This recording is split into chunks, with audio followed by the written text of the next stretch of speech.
Hello, I'm Lucas, and today I'm going to talk about how contemporary art became like that. So how this banana became a masterpiece, okay? Because this banana was sold for $120,000, and yeah, you could buy a house with it. So, first of all, what is art? After this search about history of art, I have concluded that art can be everything depending from the historical context. Because if we were able to bring an abstract painting to ancient Greece, everyone there would say that isn't art, because they were focused in other kinds of art. So through the time, we had a lot of kinds of art, so nowadays everything can be art.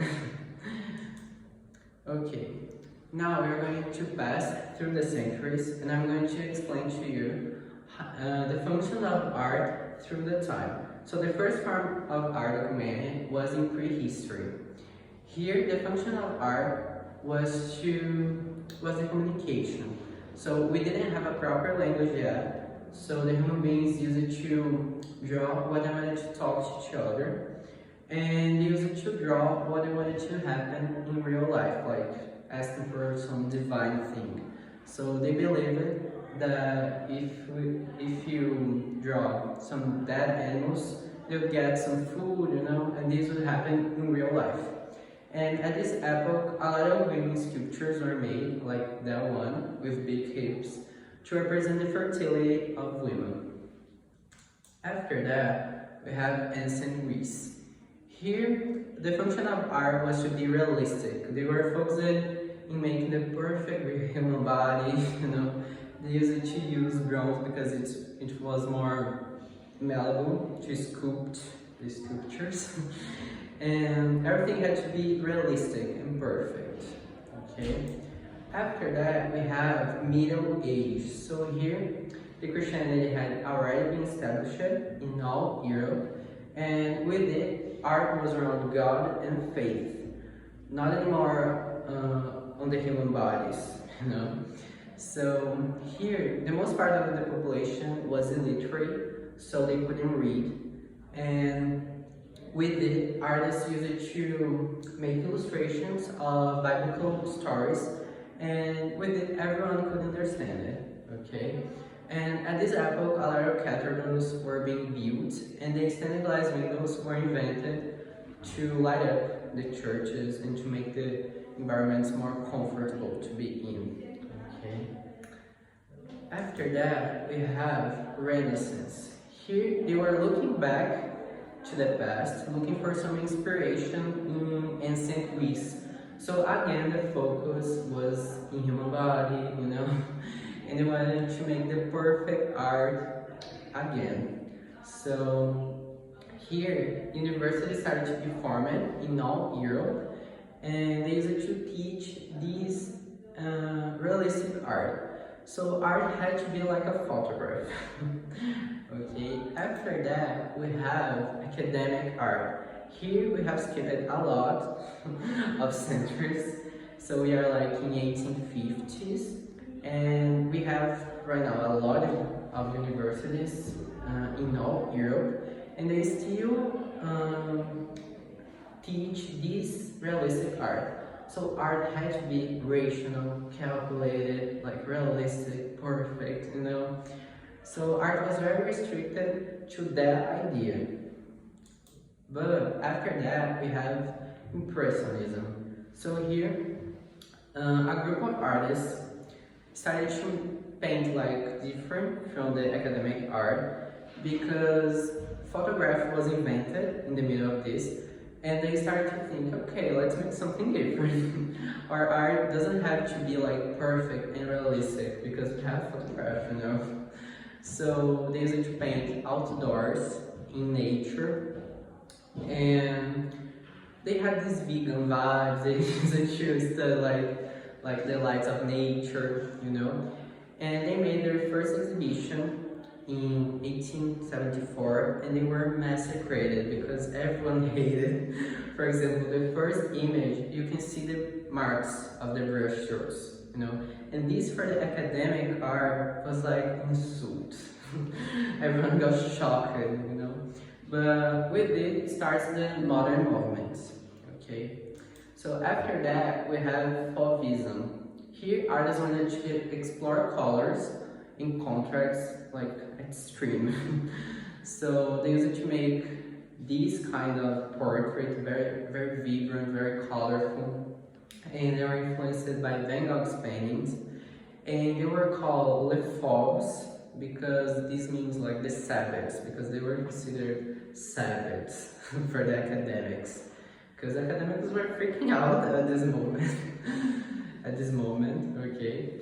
And then after that we have Cubism. Here artists wanted to geometrize everything in basic shapes. So as you can see, everything is made in basic shapes. And there was a famous artist that was George Braque, and he used it to say, you don't imitate what you want to create. So here a new concept starts to be formed, where art is enough by itself. It doesn't have to imitate the real world to be worth it. It just has to be, you know. After that, we have Expressionism. Here, artists wanted to explore emotions through the canvas, the sculpture, so everything was very dramatic, you know. They wanted to explore anguish, suffering, happiness, sadness, everything extreme. And we have the most famous painting is The Scream by Edvard Munch, and he made this distorted figure like screaming for help because he lost one by his family through the years. So he wanted to represent his suffering, you know. After that we have abstract art. So here there was a famous artist that was Wassily Kandinsky, and he created a new concept where in abstract art they don't have the goal to represent something. So everything in abstract art is kind of random. They make these basic shapes, rainbow colors, you know, and they don't have the goal to represent something. Okay. After that we have Dadaism. So here the chaos starts. Okay.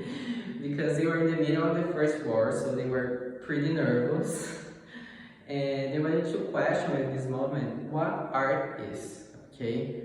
So Dada doesn't mean anything. So this moment is very ironic and bold for that time. And there was a famous artist of this moment. There was Marcel Duchamp. He was French. And one day he was walking through the streets of Paris and he thought, I'm going to buy an urinal and I'm going to say this is art and let's see what happens. So he bought the urinal, normally use it to make pee, right? And he put it into a museum and it was a chaos, but he created a new concept that is named ready-made, where the artist can buy something ready and make it like something artistic, you know. And this concept is still used nowadays. So after that we have performance art. So here starts the contemporary moment. Performance means gives form. So it's like as you move, you make art. Your body is an object of art right now. Okay. The most famous artist is Marina Abramovic. She's Serbian. And she normally tests her physical and mental limits in her performances. And for example, the second picture, the name of this performance is Rhythm Zero, where she placed 72 objects on a table, and she said, I'm going to stand up here, stop it, for 6 hours in the museum, and you guys can do everything you want to me, and I'll be responsible for it. And then they took her clothes off, they hurt her, they painted her, and they put in this gem against her neck. So at this performance, she wanted to see what the power in human relations do to the people. And as you can see, humans are horrible. So after that, we have land art. So here, artists normally use sand, stone, things from the nature to make sculptures, like nature sculptures. So this style is very ephemeral because we have like rain and ride wine, and this destroys the piece, right? But normally the artists take pictures of the pieces and send them to the museums. Then we have street art or graffiti.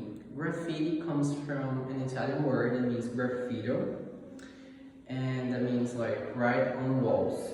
So this moment refers to the prehistory, but now with this urban context. So this moment appears in New York in the 70s, in the outskirts of New York. So the poor people was the leader of this movement, okay? So they use it to manifest their problems on walls, and they use it to ask why art only can be in museums. Why cannot be like in our day-to-day, you know? Then after that we have conceptual art. So this moment was very influenced by their rhythm. So artists of this moment normally buy something ready and transform them into something artistic. Okay, so this moment, in this moment, the ideas and concepts are more worth it than the final result. For example, at the second picture, we have this piece by Yoko Ono, where she put the air of a radio night of 1964, and she said, "This is art." Okay, so everything is kind of crazy at this moment, and this moment is very common nowadays. Then after that we have contemporary art. So how this banana was sold for $120,000?